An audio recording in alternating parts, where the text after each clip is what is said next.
5 seconds.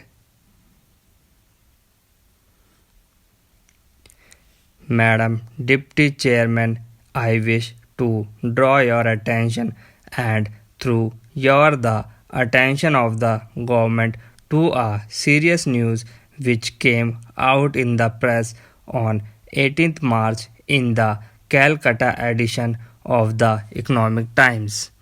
It says that the Cycle Corporation and the National Bicycle Corporation of India Limited may close down. These two companies have their factories located in West Bengal and in Mumbai. Not only are these two corporations to be closed down, but according to that press report, there are 5 public sector companies, which are proposed to be closed down. Madam, what is the policy of the government? As we come across from the report some months ago, about 3 years ago, a group of ministers had decided that it would be necessary to wind up some of the perennially losing public sector enterprises. What is meant by the perennially losing? Since the takeover of the Cycle Corporation of India Limited, the government did not apply its mind to rehabilitate these industries to cure it of its sickness against those who are responsible for its sickness, those were the private owners. The government did not take any action.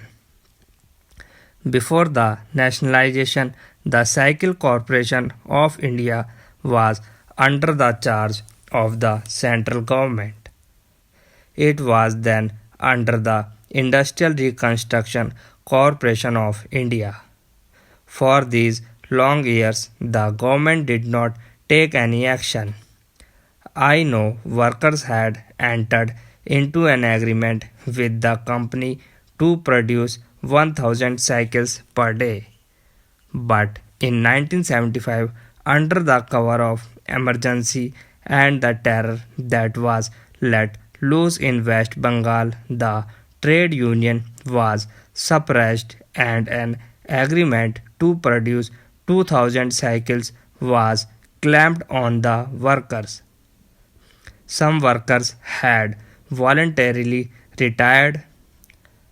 Even after these 12 years, a decade almost has passed by, but no action has been taken by the government to improve this situation.